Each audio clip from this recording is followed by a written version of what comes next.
Itu Alhamdulillah, terima kasih kepada sahabat semua yang join pada pagi ini. Dan mungkin yang kemudian sahabat yang belum masuk tadi, insyaAllah mudah-mudahan kita sebar-sebarkan kepada sahabat-sahabat yang lain, supaya kita boleh berkongsi ilmu bersama dengan Ustaz Al-Fadil Ustaz Azhar Ramli pagi ini. Jadi tidak buang masa, saya akan serahkan pada Ustaz untuk pada pagi ini. Silakan Ustaz. Baik. Bismillahirrahmanirrahim. Alhamdulillahilladzi arsala rasulahu bil huda wa dinil haqq lidhhirahu 'ala ad-din kullihi walau karihal kafirun. Asyhadu an la ilaha illallah wahdahu la syarika lah. Asyhadu anna Muhammadan 'abduhu wa rasuluh. Salawatullahi wa salamuhu ala hadzal nabiyil karim wa imamil muttaqin wa qaidid du'akil mujahidin wa ala alihi wa ashabihi ajma'in. Allahumma 'allimna ma jahilna wanfa'na bima 'allamtana waj'alna minal mukhlisin. Wa sallallahu ala sayyidina Muhammadin wa ala alihi wa baraka wa sallam. Walhamdulillahi rabbil alamin, amma ba'da. Terima kasih kepada Abang Zaki yang dimuliakan Tuan Pengerusi surau kita, seluruh ahli jawatan kuasa surau Haji Ismail, dan juga seterusnya tuan-puan, rakan-rakan muslimin dan muslimat. Mudah-mudahan kita diberikan kebaikan dan juga keberkatan, terutamanya sepanjang majlis kita pada pagi ini. Baik, seperti biasa tuan-puan, insya-Allah kita akan sambung pengajian kitab kita, iaitu kitab Idaman Penutup jilid yang pertama. Kita masih lagi berada pada topik yang ataupun tajuk yang pertama. Topik yang kedua iaitu cara bersuci najis ataupun pengenalan najis dan cara-cara bersuci najis. Jadi dua kuliah sebelum daripada ni kita dah bincang berkaitan dengan cara ataupun pengenalan najis. Dan insya-Allah hari ini kita akan masuk pembahagian najis dan juga langkah-langkah bersuci najis mengikut kategori najis. Baik, sebelum daripada ni tuan-puan, kita dah muka surat 11 dalam kitab Jawi.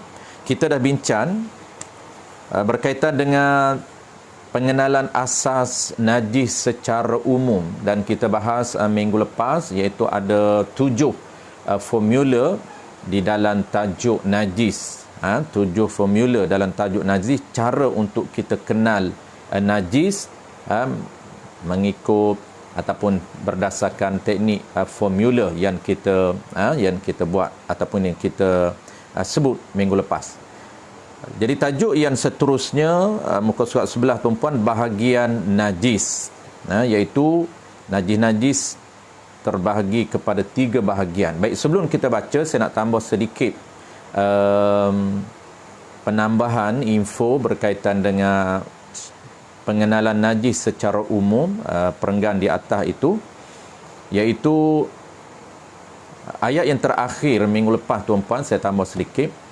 Ayat terakhir ataupun formula terakhir itu, dan segala bangkai semuanya najis, kecuali bangkai manusia, ikan dan belalang. Jadi kita sebut minggu lepas, ini formula yang kedua, formula yang kedua, tapi dalam kitab kita ini dia berada di last sekali. Sedikit penambahan yang saya lupa nak sebut minggu lepas. Kalau susunan formula yang saya buat minggu lepas nombor 2, dalam kitab kita ini dia last sekali, iaitu dan segala bangkai semuanya najis kecuali bangkai manusia. Jadi formula dia tuan-puan, nombor 2, tiap-tiap bangkai najis melainkan bangkai manusia, ikan dan belalang. Dan bangkai ikan dan belalang, itu formula nombor 2 yang saya bagi minggu lepas. Okey, dalam Zoom kita Fadil Tuan Haji Nazir dia naikkan slide, iaitu sebelum bahagian haji itu tajuk yang kita nak bincang hari ini. Atas tu yang last sekali itu, dan segala bangkai semuanya najis kecuali bangkai manusia, ikan dan belalang. Itu last sekali. Saya nak tambah sedikit, saya terlupa minggu lepas. Jadi seulang sekali lagi tuan-puan, formula dia tiap-tiap segala bangkai ataupun tiap-tiap bangkai hukumnya najis, kecuali ataupun melainkan bangkai manusia, ikan dan belalang. Dan ada penambahan sikit yang saya lupa nak tambah minggu lepas, iaitu apa dia? Dan bangkai anak di dalam perut ibunya yang disembelih. Itu penambahan yang saya terlupa nak sebut minggu lepas, iaitu dan bangkai anak di dalam perut ibunya yang disembelih. Walaupun jarang berlaku tuan-puan, tapi ada kes-kes kita dah tahu ilmunya. Ini isu mana tuan-puan? Isu sekiranya kita menyembelih ibu, contoh kita sembelih lembu, tiba-tiba dalam perut ibunya tu ada anak, anak yang dah besar. Kalau anak hidup itu kita tak bincang lah, keluar-keluar tu anak masih hidup, tak bincang, itu wajib lah sembelih kalau kita nak makan anak tu. Ini kita sembelih ibu, tiba-tiba tengok buka-buka dalam perut dia, lapah-lapah tengok dalam perut anak dah besar. Anak dah besar dan anak tu matilah. Maka apabila anak tu mati, kita panggil apa anak tu? Kita panggil bangkai. Janin tu ataupun anak dalam perut tu yang kita panggil janin mati. Apabila mati dipanggil bangkai. Adakah status dia suci ataupun haram dimakan? Jawab dia, hukumnya ialah suci, boleh dimakan, iaitu bangkai dalam perut ibunya. Tapi syarat dia ibunya disembelih. Bukan ibunya mati kena langgar. Kalau ibu bangkai, maka anak juga akan jadi bangkai. Tapi ibunya suci, maka anak jadi suci. Ini jelas. Nabi menyatakan zakatul janin zakatu ummih. Yani sembelihan janin dalam perut itu ialah berdasarkan sembelihan ibunya. Zakatul janin zakatu ummih, berdasarkan sembelihan ibunya. Jadi kalau ibunya kita sembelih, maka janin di dalam perut itu, anak yang mati dalam perut itu, dia sah ataupun suci dimakan, halal dimakan. Kenapa? Kerana berdasarkan sembelihan ibunya. Ini mazhab kita. Ini mazhab kita Al-Imam Asy-Syafi'i rahimahullah subhanahu wa ta'ala. Kalau mazhab lain tuan-puan, mazhab lain dia berbezalah. Ini kita ingat, ini mazhab kita Al-Imam Asy-Syafi'i. Biasanya di kampung lah. Kita di bandar ni jarang tuan-puan. Di kampung biasa berlaku isu macam ni. Sembelih-sembelih tengok, dia ingatkan tuan apa nama ni, lembu tu ingatkan tak bunting, tak dapat kesan lembu dia ni bunting, lembu dia ni mengandung. Apabila dia sembelih, tengok anak dah besar dah dalam perut, jadi timbullah isu dia, adakah anak dalam perut yang disembelih ini boleh dimakan ataupun menjadi bangkai? Jawab dia dalam mazhab Al-Imam Asy-Syafi'i, boleh dimakan. Dia tak menjadi najis walaupun dipanggil bangkai. Itu pengecualian bangkai yang sah ataupun yang suci dimakan di dalam mazhab kita. Adapun mazhab lain tak boleh. Adapun mazhab Maliki, anak yang mati di dalam perut dikira najis ataupun dikira bangkai. Ingat mazhab kita. Adapun mazhab lain, mazhab Maliki, anak di dalam perut, bangkai di dalam perut itu dikira najis. Berdasarkan hadis yang sama juga. Jadi kedua-dua imam ini, Imam Malik guru kepada Imam Syafi'i, jadi guru dengan murid ini menggunakan hadis yang sama, tetapi cara mereka faham berbeza. Itu rahmat di kalangan kita. Rahmat di kalangan kita boleh berpegang kepada dua-dua. Mazhab kita tak najis, bangkai yang tak najis, tetapi mazhab Maliki guru kepada iman kita najis. Menggunakan hadis yang sama, cuma berbeza baris sahaja. Tu hadis yang sama, zakatul janin zakata ummih, zakatul janin zakata. Kalau Imam Malik dia baca dengan zakata. Berbeza tafsiran dia. Imam Malik mengatakan sembelihan janin itu seperti sembelihan ibunya. Kalau ibunya wajib disembelih, maka anak dalam perut wajib disembelih. Kalau keluar mati tak sempat sembelih, maka dihukumkan bangkai di sisi di sisi Imam Malik. Tapi itu info tambahan kerana dia mazhab lain. Tapi kita ingat mazhab kita, ingat mazhab kita boleh. Baik, saya tuan-tuan, itulah dia sedikit tambahan yang saya lupa minggu lepas. Kita terus tajuk baru, iaitu bahagian najis dan juga langkah bersuci najis. InsyaAllah hari ini kita akan cover satu sahaja daripada 3 bahagian. Jadi semuanya adalah 3 bahagian najis. Kita akan cover satu pagi ini, iaitu najis yang pertama. Qala al-musannif rahimahullahu subhanahu wa ta'ala.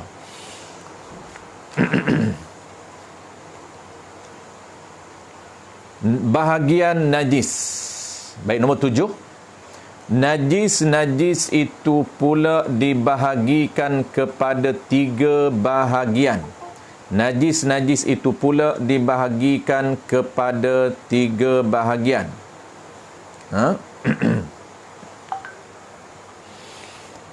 Baik. Najis yang mana? Iaitu najis yang kita dah bahas sebelum daripada ni. Sebelum daripada ni kita dah bincang. Contoh najis satu persatu. Cuma kita tak kategorikan najis itu kepada 3 kategori. Jadi sekarang ni kita nak kategorikan najis itu dan kita nak belajar langkah ataupun dipanggil cara bersuci mengikut kategori. Sebelum daripada ni umum kita bahas. Secara umum kita dah kenal najis. Apabila kita dah kenal najis, tajuk yang seterusnya kita nak kelaskan, nak kategorikan najis yang kita dah kenal itu mengikut kategori dalam syarak, dan kita nak tahu cara bersuci mengikut kategori. Baik, yang pertama, kategori pertama. Nombor 7, najis itu pula dibahagi kepada 3 bahagian. A, ataupun dalam kitab Jawi nombor 1, dalam kitab Rumi A ataupun satunya ialah najis mukhaffafah. Najis mukhaffafah. Najis mukhaffafah ni nama kepada najis. Jadi kategori pertama nama dia ialah mukhaffafah. Jadi mukhaffafah ini dalam kurungan dia buat ian ringan. Ian ringan.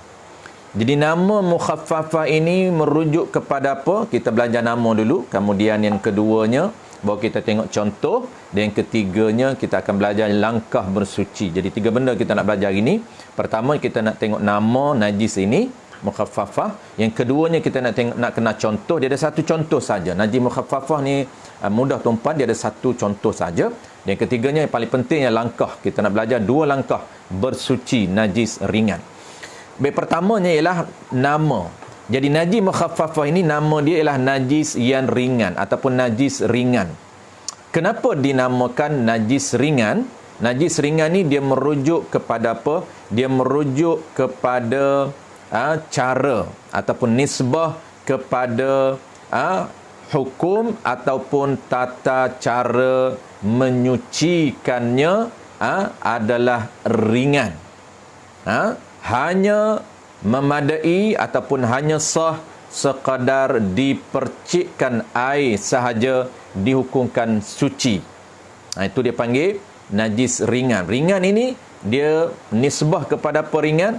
Nisbah kepada hukum ataupun tata cara bersuci adalah ringan, tidak berat dan tidak sederhana. Yang dipanggil ringan ini iaitu cara dia memadai ataupun sah hanya sekadar dipercikkan air ke atas tempat yang kena najis, maka dihukumkan suci. Itu mukhaffafah nama. Kita belajar kenapa nama dia mukhaffafah. Dia panggil illatut tasmiyah. Mukhaffafah itu nama ringan itu dia merujuk, dia refer kepada hukum bersuci ataupun tata cara bersuci tidak terlalu berat dan tidak terlalu sederhana. Dia ringan sahaja, dia memadai dipercik air ke atas tempat yang kena najis. Baik, settle. Yang kedua, kita nak tengok contoh najis ringan.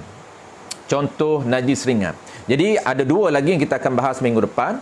Dua lagi apa dia? Pertamanya najis, ada tiga. Pertama najis ringan. Yang kedua najis mutawassitah, najis sederhana. Yang ketiga najis berat. Ataupun ikut dia punya bilangan kitab ni, dia akan bilang nombor dua ialah najis berat. Nombor tiganya najis sederhana. Jadi najis berat juga sama, kita akan bincang minggu lepas. Kenapa dipanggil berat? Nisbah kepada hukum ataupun tata cara bersuci, iaitu berat. Kenapa dipanggil berat? Iaitu sukar, sehingga disyaratkan 7 kali dibersihkan menggunakan air mutlak dan salah satunya dengan air tanah. Itu dipanggil berat. Berat itu nisbah apa? Nisbah tata cara bersuci. Begitu juga nama yang kita akan bincang akan datang, mutawassitah, najis sederhana. Kenapa panggil najis sederhana? Merujuk kepada tata cara bersuci. Tidak terlampau ringan, tidak terlampau berat. Dia berada pada tahap sederhana dari sudut cara bersuci. Baik, mudah. Jadi paling mudah untuk kita ingat, apabila kita sebut bahagian najis ringan, sederhana, berat, merujuk pada apa? Cara bersuci. Itu saja paling mudah untuk kita ingat. Dia ringan, berat, sederhana, merujuk kepada cara bersuci. Begitu juga kita dah belajar sebelum daripada ini tuan-puan, dan kita akan detailkan balik, iaitu tajuk hadas. Dia ada 3 juga, ataupun asalnya ada 2. Hadas besar, hadas kecil. Apabila kita panggil besar dan kecil, nama ini dia merujuk kepada apa? Merujuk kepada 2 perkara. Tapi kalau kita ingat lupa 2, ingat 1 pun okey. Apa dia 1? Merujuk kepada tempat yang wajib dibasuh. Kalau najis, kalau hadas itu kecil, tempat yang wajib dibasuhnya ialah kecil, tak seluruh badan, hanya 4 tempat sahaja. Sebab tu dipanggil hadas kecil. Sama konsep dengan nama najis ini. Kenapa dipanggil hadas besar? Merujuk kepada tempat yang wajib dibasuh itu besar. Besar mana? Luah. Seluruh badan wajib basuh, sehingga dinamakan hadas itu besar. Baik, itu satu daripada 2 sebab kenapa dipanggil hadas kecil dan hadas besar. Baik, kita kembali balik kepada hadas najis, iaitu najis ringan. Kita tengok apa contoh najis ringan. Qala al-musannif rahimahullahu ta'ala, iaitu tu dia nak cerita contoh. Yang kata najis ringan ni apa contoh dia? Bukan dia nak cerita apa makna ringan, bukan. Iaitu tu dia nak cerita contoh. Iaitu yang kata najis ringan ni, apa dia najis ringan ni? Contoh dia, air kencing kanak-kanak lelaki. Satu poin dia. Poin yang kedua, baik, poin yang pertama, air kencing. Tu poin yang pertama. Air kencing tu. Yang kedua, kanak-kanak lelaki. Tu poin yang kedua. Pertama, air kencing. Poin yang kedua, kanak-kanak lelaki. Lagi pula yang ketiga, poin yang ketiga, yang di bawah umur 2 tahun. Ni poin yang ketiga. Dan ni poin yang keempat. Dia kena ada 4. Lengkap 4 ni barulah sempurna contoh najis ringan. Apa poin yang keempat? Dan yang ini kanak-kanak lelaki tadi, yang air kencing kanak-kanak lelaki tadi, yang belum makan makanan secara mengenyangkan, melainkan menghisap susu sahaja, tidak ada lain. Takkid dia. Yang kata susu saja tu apa dia? Badar dia. Tidak ada yang lain, tak makan benda lain. Hanya kenyang makan ataupun minum susu. Baik, 4 ciri dia ataupun 4 syarat dia, barulah sempurna contoh. Kalau tak cukup 4, tak termasuk najis ringan. Apa dia pertama? Yang pertamanya ialah air kencing. Air kencing. Adapun tahi kanak-kanak lelaki tidak termasuk najis ringan, termasuk najis sederhana. Ataupun muntah dia, tahi kanak-kanak lelaki, muntah kanak-kanak lelaki, itu tidak termasuk najis ringan. Dia termasuk najis sederhana. Baik, poin yang kedua. Poin yang kedua, air kencing. Air kencing siapa? Kanak-kanak lelaki. Air kencing kanak-kanak lelaki sahaja. Adapun kanak-kanak perempuan termasuk najis sederhana. Dia tak termasuk mukhaffafah. Sebab tu ada satu contoh saja. Najis ringan ni mudah, satu contoh saja. Poin yang ketiga apa dia? Syarat yang ketiga nak hukumkan contoh najis ringan ni. Yang ketiga, air kencing kanak-kanak lelaki yang macam mana ciri dia? Belum cukup umurnya 2 tahun. Belum sampai 2 tahun. Kalau dalam kitab lain dia sebut 2 tahun ini takriban ataupun tahdidan. Dia kira tahdidan. Tahdidan. Dia kira tepat. Bukan lebih, bukan kurang, bukan lebih. Lebih tu tak apalah, kita dah tahu. Dia kira tepat. Tepat 2 tahun, lebih sikit pun dia kira dah. Asalkan tepat 2 tahun, maka air kecil tu tidak lagi dikira air kecil termasuk dan najis ringan. Dia kena sebelum. Maksud dia tak capai umur tepat 2 tahun. Baru setahun 8 bulan, setahun 9 bulan setengah, setahun 9 bulan suku. Kalau tepat masuk 2 tahun, air kecil anak-anak lelaki tak lagi dikira najis ringan. Tu poin yang ketiga. Belum cukup umur 2 tahun, tahdidan. Kalau tahdidan tetap dikira mutawassitah. Kalau lebih sikit lagi-lagilah kita dikira mutawassitah. Yang ketiga, poin last, poin terakhir. Apa dia? Yang empat. Dia kena ada 4. Poin yang terakhir ini yang penting. Biasanya orang terconfuse. Yang ni terkeliru. Poin yang keempat ni, belum makan makanan lain secara mengenyangkan. Belum makan makanan lain secara mengenyangkan. Melainkan menghisap susu sahaja. Baik. Belum makan makanan lain secara mengenyangkan. Tu kata kunci kita kena ingat. Dia tak makan benda lain, tapi ingat, tak makan tu secara mengenyang. Walaupun dia makan sikit, tak dikira. Kenapa? Kerana makan sikit itu, benda lain, minum air sikit, tapi dia tak kenyang. Kok mana pun dia kena isap susu juga. Jadi sebab tu kata kunci pentingnya, tak makan makanan lain secara mengenyang. Kalau tak ada mengenyang, menyebabkan auto. Apa saja dia makan benda lain walaupun sedikit, kenyang tak kenyang, dinamakan mutawassit, dinamakan mukhaffafah. Tidak, dia ada syarat mengenyangkan. Tak makan makanan lain secara mengenyangkan.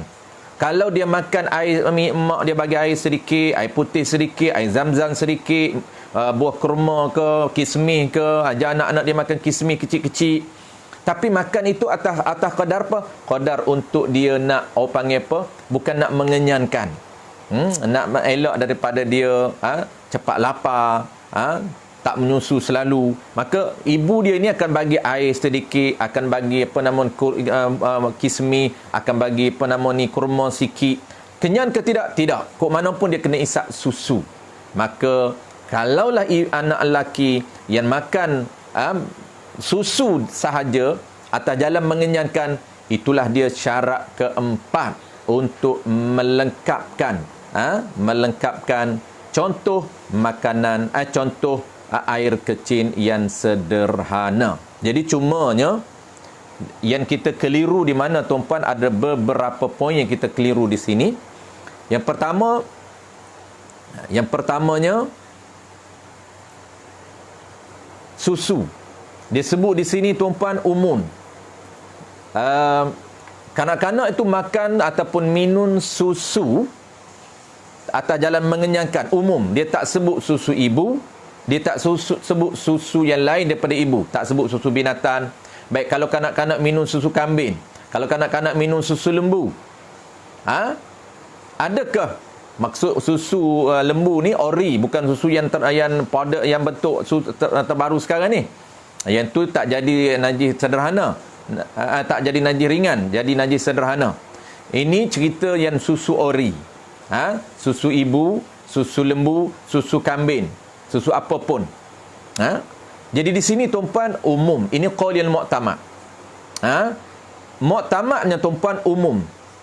Tak kisah dia minum susu ibu ataupun dia minum susu kambing ataupun dia minum susu lembu, di atas jalan mengenyangkan, tak makan benda lain, di atas jalan mengenyangkan, barulah dinamakan najis itu najis ringan. Ada qaul dhaif setengah kitab dia khusus iaitu susu ibu sahaja. Itu qaul dhaif. Kan kita biasa apabila kita biasa sebut susu ibu. Dia sebenarnya qaul mu'tamad tak disyaratkan susu ibu. Susu asalkan susu sahaja. Susu lembu ke susu apa pun tak apa. Tak disyaratkan susu ibu. Cuma kita kena ingatlah kalau ada orang kata susu ibu itu qaul dhaif. Sebenarnya qaul mu'tamad dia umum. Ni dalam kitab kita ni dia umum, iaitu qaul mu'tamad. Adapun qaul dhaif dalam setengah kitab dia mesti susu ibu. Adapun susu lain jadi najis mutawassitah, tak jadi najis ringan. Satu lagi, 2 tahun itu tahun apa dia? Ada kawan kita tanya ni. 2 tahun itu tahun Hijri, bukan tahun Misihi, tahun Hijri. Kena kira tahun hijrah. Jadi anak kita tu kena dhabit lah, kena catat tahun Hijri, tahun hijrah, bukan tahun Misihi. Dia beza 2-3 hari. Tahun di antara tahun Hijri dengan tahun Misihi ni dia lebih kurang 5 ke 6 hari. Misihi lebih banyak. Lebih lebih 5 ke 6 hari, saya lupa. Jadi dia punya Hijri dia kurang sikit. Baik, settle tuan-puan. 4 langkah tu, 4 ciri tadi, 4 poin tadi untuk lengkapkan najis itu najis najis ringan. Kalau tak cukup 4 ni, dia auto jadi najis sederhana.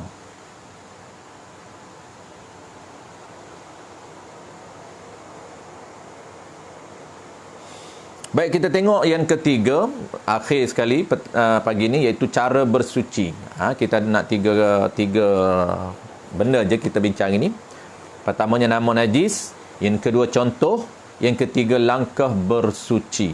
Baik, kita tengok langkah bersuci najis ringan. Qala al-musannif rahimahullahu subhanahu wa ta'ala.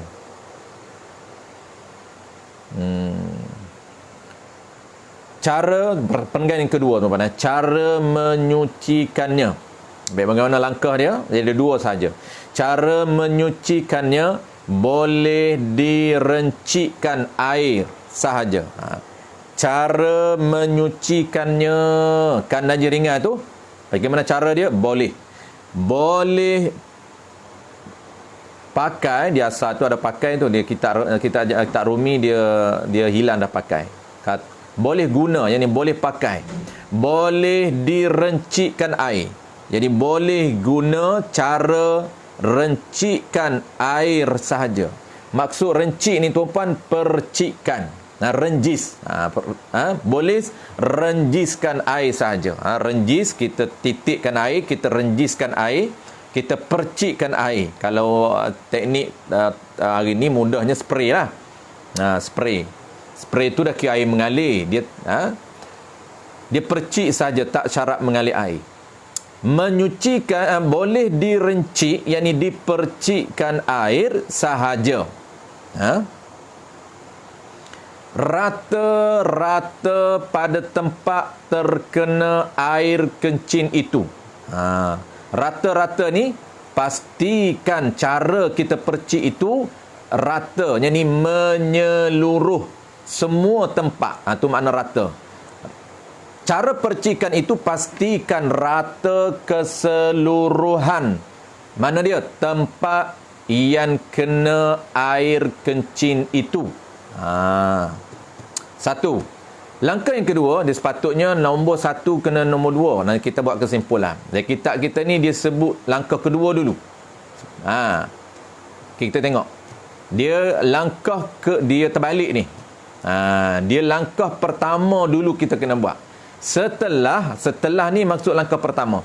Setelah diperah atau dibuang airnya, air kencing. Iaitu ni hukum memadai, yakni sah, dengan tidak payah dijirus atau dicucurkan air itu atas kena najis. Baik. Kesimpulan tuan-puan, langkah bersuci najis ringan hanya ada 2 langkah sahaja. Ada 2 langkah sahaja. Apa dia? Yang pertamanya, dari kitab kita ni pertama duduk belakang. Pertamanya apa? Yang pertamanya ialah kita kena buang air najis terlebih dahulu. Yang ni ramai kita skip ni. Jadi teknik bersuci najis ni, kalau kita tengok orang kita hari ni, dia tak ikut step ataupun langkah yang ditetapkan oleh syarak. Dia tak ikut SOP syarak, dia main langkau terus. Dia main nombor 2 terus. Dia tak buang air najis, dia ambil air terus jiruh di atas najis. Itu yang berbahaya. Dia langkah pertama dulu, jangan buat lagi nombor 2. Apa dia pertama? Yang pertamanya kena buang air najis. Kena buang diri najis. Diri najis kita kena buang dulu. Jangan ambil air cucur atas najis, itu salah. Apabila salah, tak ikut step dia, tak ikut prosedur, menyebabkan apa? Menyebabkan kesam lantai itu dia akan jadi najis makin meluas, makin merebak najis. Walaupun kita muk, walaupun lantai itu krim, tetap dihukumkan lantai itu najis. Hukmi, walaupun air dah tidak ada. Baik, itu sangat penting langkah pertama ni tuan-puan. Kita kena buang air najis terlebih dahulu. Cara macam mana? Kita nak belajar cara nak buang najis. Dia ada beberapa cara untuk kita buang air najis. Sebelum kita nak belajar cara tuan-puan, kita nak clearkan dulu, pastikan najis yang kita nak buang ni, pastikan kita kena buang najis, tinggal apa dia? Tinggal kesan-kesan najis. Maka yang kita nak basuh ni apa dia? Bukan nak basuh najis. Yang kita nak basuh ialah tempat yang kena najis. Yang kita nak basuh ialah kesan yang kena najis. Kita buang najis sehingga kering tempat kena najis itu, sehingga apa dia? Sehingga hanya ada kesan, jirimnya tidak ada, materialnya tidak ada, diri najisnya hilang, hanya ada aura dia, hanya kesam dia sahaja. Bau masih ada, itu kesam dia, tapi dirinya tidak ada.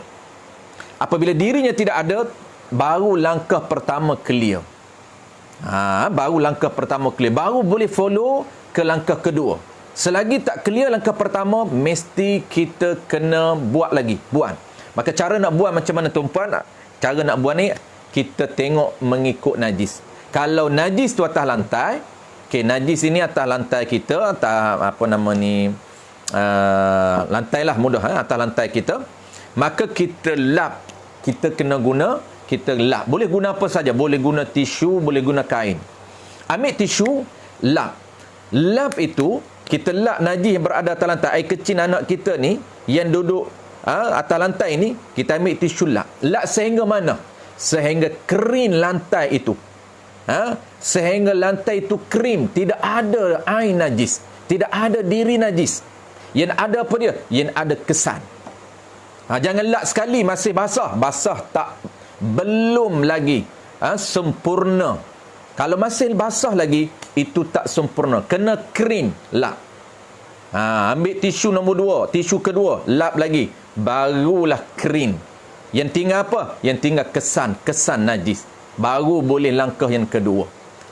Jadi kalau najis atas lantai mudah, kita lap, sama ada lap dengan tisu, ataupun lap dengan kain, ataupun lap dengan apa saja yang boleh menyerap air, menyerap najis. Sebab apa? Sebab kita nak buang air najis. Jadi cara nak buang, boleh lap dengan apa saja. Baik. Kalau najis itu najis yang di kain tuan-tuan. Contohnya najis ni di kain. Anak kita, kita riba anak kita yang baby ni baru tak sampai 2 tahun ni, najis ringan ni, dia kecil atas kain kita. Macam mana langkah pertama nak buang air najis, sedangkan air najis berada dalam kain? Cara dia ialah diperah. Tengok contoh dia buat tadi, iaitu diperah. Perah ni maksud dia tuan-puan, kita perah sehingga mana? Sehingga keluar air kecil itu tinggal kering. Tak ada dah kesan. Kita perah betul-betul dia keluar. Air kecil yang keluar, yang tinggal apa? Yang tinggalnya adalah kesan-kesan lembab yang ada pada kain. Barulah kita boleh terus ke langkah yang kedua. Jangan kita perah tak kering lagi, masih ada lembab, maka terus kepada langkah kedua tak sah. Sebab tu SOP ni sangat ketat tuan-puan. Jangan kita cincai, menyebabkan rizak dia, kesan dia tak sah ataupun tidak di-approve oleh syarak. Sebab tu kesan dia besar. Sebab tu kita kena betul-betul halusi dia punya step dia. Jadi kita perah tuan-puan sehingga kesan dia tu sehingga kering, yang tinggal adalah kesan. Kalau Tok Guru saya kata dia nak punya clearnya, nak bagi kita clear, masa belajar dulu Tok Guru kata kalau najis atas lantai ni kita buang, kita lap sehingga mana? Dia kata sehingga kamu berani jilat. Maksud apa? Maksudnya tak ada basah, tak ada lembab dah. Tu dia nak cerita bagi betul-betul confident, kita clear, kita faham bahawa lap itu sehingga mana? Sehingga kering. Sebab kita nak basuh bukan najis, nak basuh tempat kena najis. Beza najis dengan mutanajis. Kalau najis, diri najis, kita bukan nak basuh diri najis. Kalau ada diri, tak boleh. Kenapa itu diri? Yang kita nak basuh ialah mutanajis, tempat kena najis. Kita nak basuh tempat yang kena najis. Baik, settle tuan-puan. Baik, terus kepada langkah kedua. Apa dia langkah kedua? Langkah kedua, percik air atas tempat yang kena najis. Percik air atas tempat yang kena najis. Maka kita percik saja air atas tempat kena najis, tak perlu basuh. Ni beza tuan-tuan, kita akan belajar akan datang. Beza di antara percik dengan basuh. Kalau basuh ni dia disyaratkan mengalir air, disyaratkan berpindah air, disyaratkan bergerak air daripada tempat kita basuh ke tempat lain. Tetapi kalaulah lap, kalaulah percik, walaupun tak bergerak air, disyaratkan ataupun memadai, sah. Jadi percik saja air, kita ambil air, lap pula. Bukan jiruh, bukan cucur, tetapi just renjis sahaja. Walaupun air tak bergerak, air tak mengalir, sah. Sekiranya najis ringan. Inilah dia ringannya, mudahnya bersuci najis ringan. Itu waktu dipanggil ringan.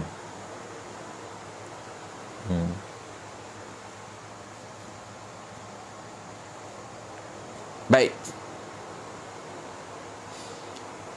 Ini mazhab kita tuan-puan. Ini mazhab kita.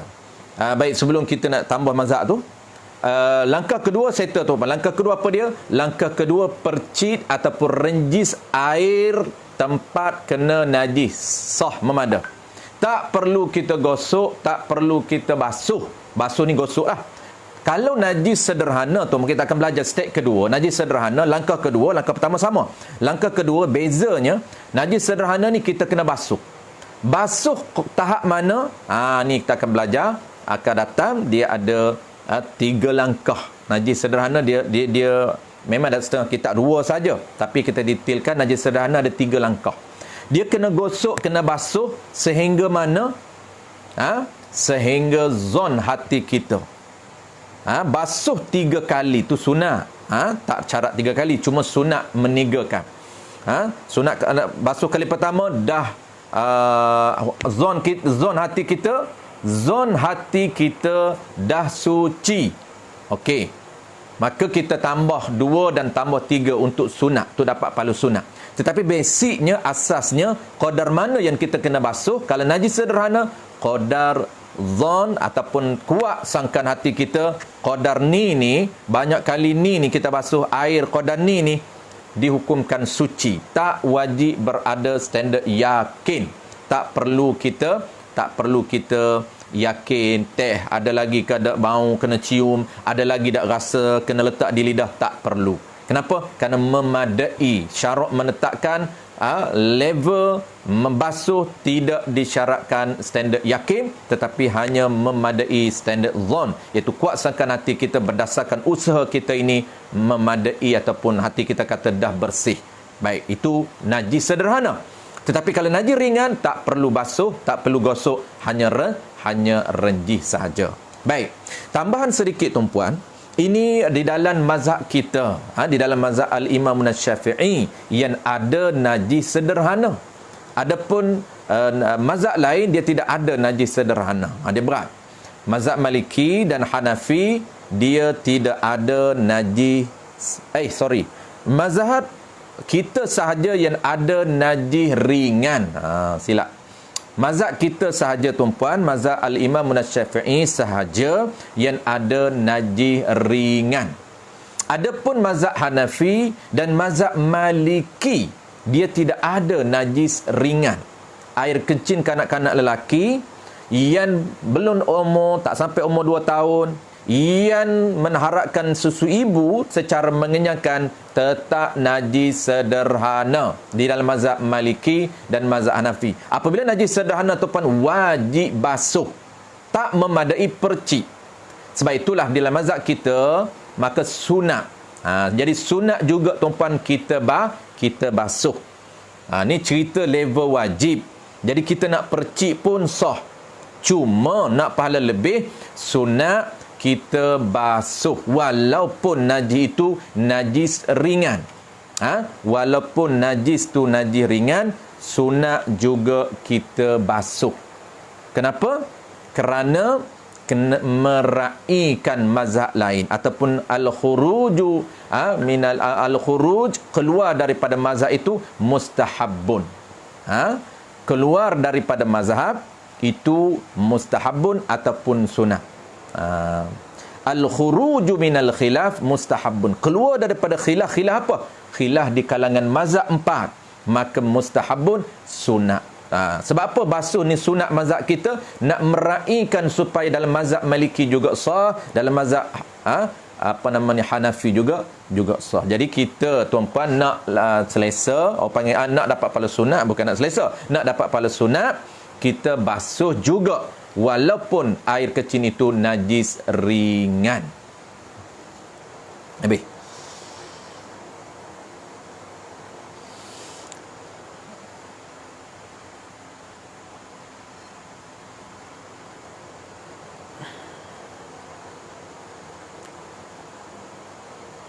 Baik, yang kedua. Kedua ni kita minggu depan tuan-tuan.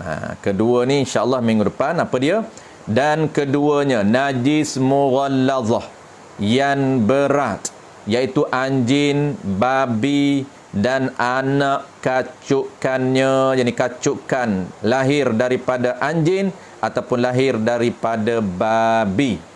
Ni B nombor B ataupun nombor 2 dalam Rumi B.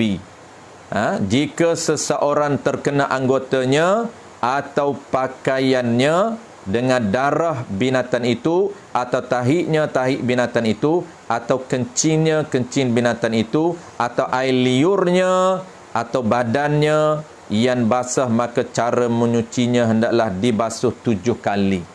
Baik, insyaAllah juga tuan-puan, konsep yang sama kita akan bincang minggu depan. 3 subtopik, iaitu pertamanya kita nak kenal, kita nak tahu penggunaan nama. Kenapa nama najis berat? Kalau budak sekolah dia kata kenapa najis berat, dia tanya cikgu. Cikgu kata berat kerana berat, anjing ni berat, babi ni berat, dia kata. Mau 10 kilo. Sedap cikgu pun jawab. Budak-budak ni dia punya kebab, panggil punya, dia punya imajinasi dia tinggi. Dia tanya pelik-pelik. Dia tanya pelik-pelik. Dia suka menggunakan pertanyaan why. Mengapa? Awak kenapa? Kenapa dia kata? Dia banyak nak tanya. Budak-budak kecil ni sekolah-sekolah rendah tuan-tuan. Kalau kita belajar mengajar di sekolah-sekolah rendah, ada budak yang jenius tu dia suka bertanya. Jadi kita pun jawablah. Kenapa najis berat? Kenapa najis ringan? Najis ringan ni sebab air kecil ni tak berat sangat, ringan je. Air kecil budak, berat mana sangat, berapa gram. Dia kira kot tu. Tu jawab yang merapu. Jadi insya-Allah kita akan belajar minggu depan. Yang kedua, satu topik yang kedua, contoh najis berat dia tak banyak tuan-puan. Najis berat tak banyak contoh. Najis ringan satu contoh, najis berat pun hanyalah dua contoh, iaitu anjing dan babi. Dan yang ketiganya, yang paling penting ketiga yang kita akan fokus minggu depan, tuan-puan, minggu depan, iaitu langkah bersuci najis berat. Langkah bersuci najis berat ni dia panjang sikit sebab dia ada 3 langkah juga, cuma kita kena ada penambahan dia 7 kali. Kita nak tahu cara pengiraan 7 kali itu macam mana. Salah satu daripada 7 itu mesti menggunakan air yang dikeruhkan daripada tanah. Itu simple. Cuma kita nak tahu teknik 7 itu, pengiraan dia. Itu benda-benda yang nampak simple, tetapi kalau kita silap teknikal dia boleh jadi salah. Silap pengiraan dia boleh jadi tak tepat ataupun tak betul. InsyaAllah tuan-tuan, kita mudahnya tuan-tuan kalau kita sambung terus pun pagi ni dia tak sempat. Kita akan sambung minggu depan. Cuma pagi ni kita dah sebut secara sepintas lalu tadi penggunaan nama mughallazah. Tu najis mughallazah, yang berat. Jadi kita dah tahu dah konsep yang berat tu. Jadi minggu depan kita just ulang sahaja. Yang berat itu merujuk kepada apa? Merujuk kepada hukum ataupun tata cara bersuci. Agak sukar ataupun berat di sisi syarak sehingga wajib basuh 7 kali. Itu dia panggil berat tu.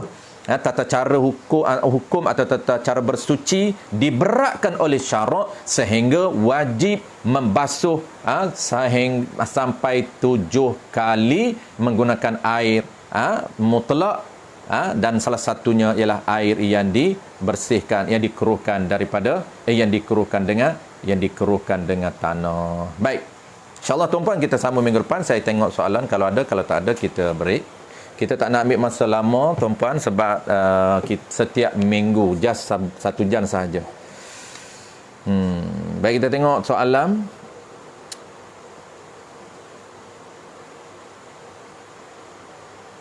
Okey, soalan ni apa ni? Orang Paroi. Orang Paroi pun ada. Suhairi Sulaiman. Orang Paroi Jaya. Lagi siapa tu? Kamaruddin Al-Fadhil tuan bila kita. Najis mukhaffafah. Okey.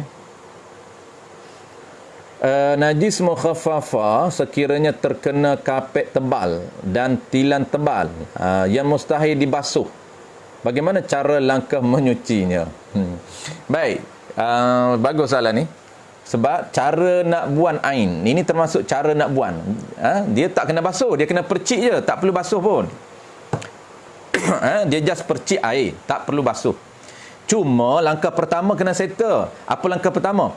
Langkah pertama kena buang air najis. Cuma teknik nak buang kena tahu. Tadi kita bagi contoh 2. Pertama atas lantai, yang kedua dalam kain. Ini konsep ni kalau najis itu atas tilam ataupun najis itu kena di kapet, sama je tuan-puan. Kapet dengan tilam sama. Macam mana cara kita nak buang air dia tu? Kalau kapet nak perah, memang payah nak perah. Bukan dia jenis perah dengan tangan tu. Tilam lagi tak boleh perah. Husung pun berat. Katakan nak perah tu. Cara dia macam mana tuan-puan? Cara dia kita boleh guna apa dia? Guna vacuum, sedup. Guna alat. Kita guna alat sedup dia.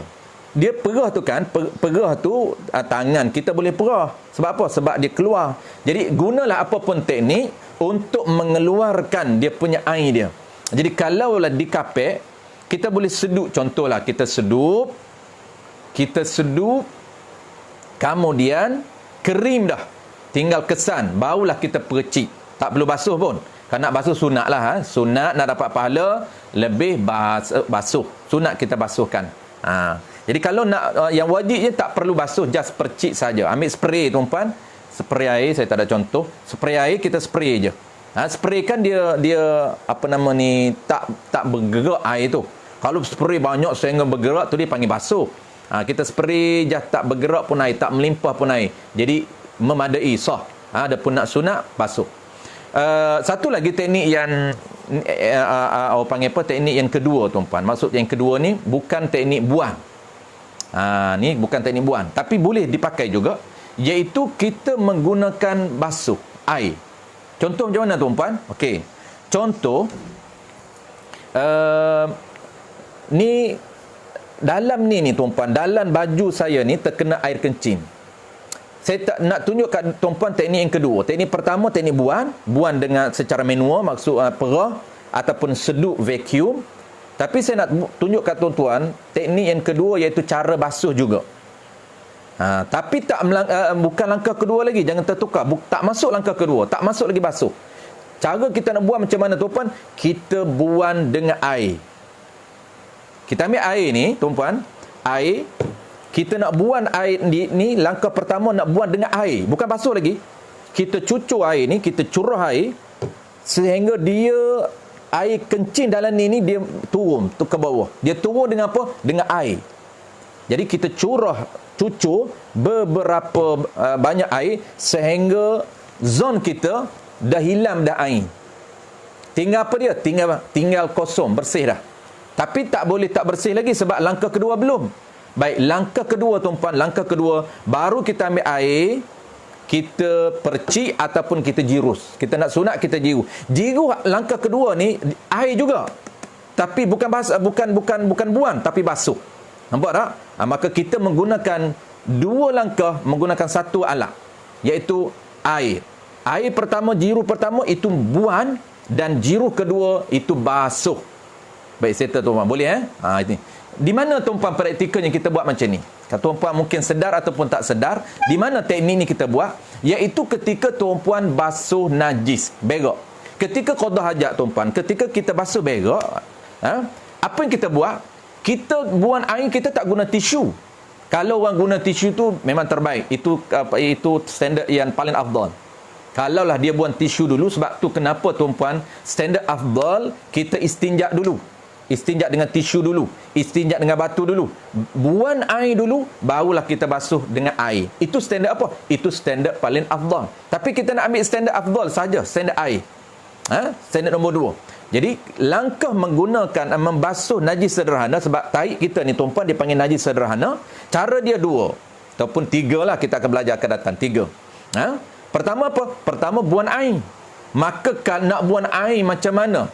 Air di punggung kita nak buang. Maka kita biasanya kita buang dengan air juga. Langkah pertama, spray air pertama, bukan basuh lagi. Spray air pertama itu, walaupun nampak macam basuh, itu sebenarnya buang air. Langkah kedua, apabila air dah bersih, barulah kita basuh. Basuh apa? Air masih juga jalan. Air jalan itu sebenar langkah kedua, iaitu basuh. Basuh sehingga mana? Sehingga suci. Suci itu qadar mana? Qadar zon. Barulah level ketiga. Ni akan datang. Ni saya cerita sebentar lalu. Langkah ketiga ni penilaian. Kita kena nilai. Langkah terakhir, langkah ketiga nilai. Nilai dengan level apa? Nilai dengan level zon. Apabila kita zon, kita nilai, suci tak lagi ni? Qadar ni dah rasanya suci. Baik, settle, suci. Baik. Okey, settle soalan nombor 1. Soalan nombor 2, sekiranya setelah dicuci tilam itu tapi air basuhan terkena pakaian solat, sahkah? Kalau kita dah basuh tilam tu kena najis mukhaffafah. Kalau najis tu najis mukhaffafah, terkena tu, masa terkena tu terkena air. Air tu apa? Air buangan dia. Maksud air tu air kencing lah. Tu tak boleh. Kalau terkena air kencing tak boleh. Sebab apa? Tu najis. Tapi kalau kena air basuhan yang dah tak ada najis dah, air mustakmal yang kita panggil tu, maka tu tak menjadi isu, dia tak najis. Ingat, jadi air najis tu sekiranya kena air yang bercampur dengan air kencing. Kalau masih lagi air tu bercampur dengan air kencing, tetap air itu air najis. Baik, saya rasa terjawab soalan tu. Terjawab soalan. Baik, wallahu alam, insya-Allah soalan dah tak ada dah, saya rasa dah tak ada. Insya-Allah tajuk mudah saya tuan-puan, tak perlu banyak-banyak soalan kerana tajuk mudah saja, kita ulang kaji saja. tuan-puan pun dah tahu jas ulang kaji panggil apa? Ulan-ulan supaya refresh balik. Baik, kita sambung minggu depan insya-Allah tuan-puan. Minggu depan ni agak panjang lah minggu depan ni. Dia bersuci 7 langkah 3 langkah bersuci najis yang berat. Baik, kembali balik kepada Abang Zaki. Terima kasih semua pengerusi kita, seluruh ahli jawatan kuasa, kawan-kawan, rakan-rakan yang mentakzim dan memuliakan majlis pengajian kita. Bukan mengaji, cuma memuliakan sahaja. Wallahu a'lam. Alhamdulillah, terima kasih Ustaz. Terima kasih semua pada sahabat yang pagi ini. Sebelum mengakhiri majlis ni, saya minta doa Ustaz. Okey, insya-Allah. Bismillahirrahmanirrahim. Alhamdulillahirabbil alamin wassalatu wassalamu ala asyrafil anbiya'i wal mursalin wa ala alihi wa ashabihi ajma'in.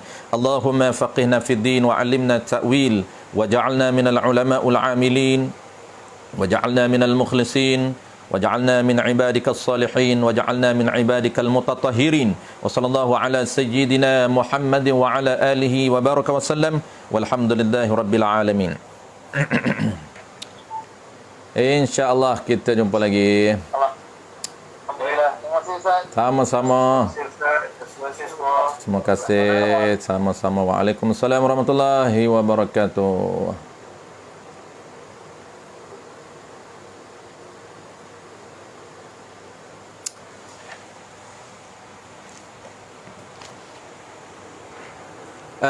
Kalau ada soalan, kalau tak ada, saya tengok sekali lagi. Ahmad Farhan, anak lelaki kurang 2 tahun. Okey, saya dah jawab tadi.